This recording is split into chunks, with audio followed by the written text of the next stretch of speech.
সবচেয়ে বড় তিনি কে? আল্লাহ। সবচেয়ে বড় তিনি কে? আল্লাহ। আল্লাহ শব্দ বলতেছি, আল্লাহু আকবার। সবচেয়ে শক্তিবান তিনি কে?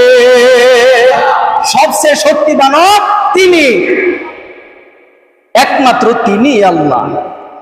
এরপর আল্লাহ বলতেছে কি, প্রভু জগতে তোর বানানোর পরেও তুই স্বীকার করলি আমি আল্লাহ আছি, আবার দুনিয়াতে আসার পরেও স্বীকার করলি আমি আছি, এবং কি দুনিয়াতে যা কিছু করেছ আবার যাওয়ার পরে কবরে যে প্রথম প্রশ্ন সেটাও হবে মা রব্বুকা, মা রব্বুকা। রবের নাম আছে কিনা? সেখানেও আল্লাহর নাম আছে, মা রব্বুকা, তোমার রবকে। আল্লাহ সেদিনও বলেছিল রূহ জগতে তৈরি করার পরে তোমার রবকে বলেছিলাম, ক্বালু বালা, নিশ্চয় আপনি আমাদের রব। তখন কোনো গুনাহ ছিল না, তখন আমরা সকলেই জান্নাতি ছিলাম। এজন্য একমাত্র প্রশ্নের উত্তরটাও সঠিকভাবে হয়েছিল। সুবহানাল্লাহ। তখন প্রশ্নের উত্তরটা কি ছিল? সঠিক ছিল। তখন কোনো গুনাহ ছিল না, দুনিয়াতে আসি নাই, গুনাহও করি নাই, তখন তো জান্নাতি ছিলাম। বলেন না সুবহানাল্লাহ। দুনিয়াতে আসার পরে যখন গুনাহ করলাম, আল্লাহকে আল্লাহ বলে পরিচয় দিতে পারলাম না, আল্লাহকে আল্লাহ বলে জানতে পারলাম না, আল্লাহকে আল্লাহ বলে চিনতে পারলাম না।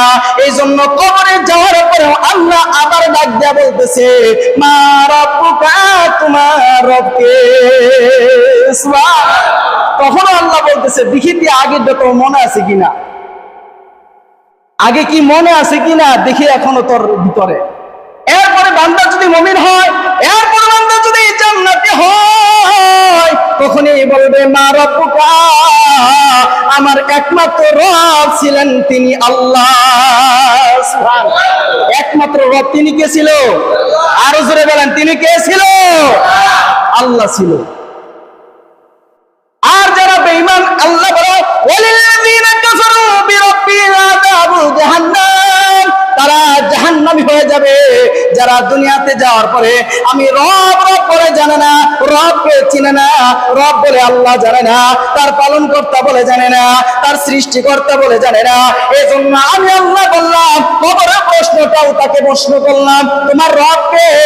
এজন্য তিনি আমার সাথে না থাকার, সম্পর্ক না থাকার কারণে সে কবরে গিয়ে পরেও আমি আল্লাহকে আর উত্তর দিতে পারলো না।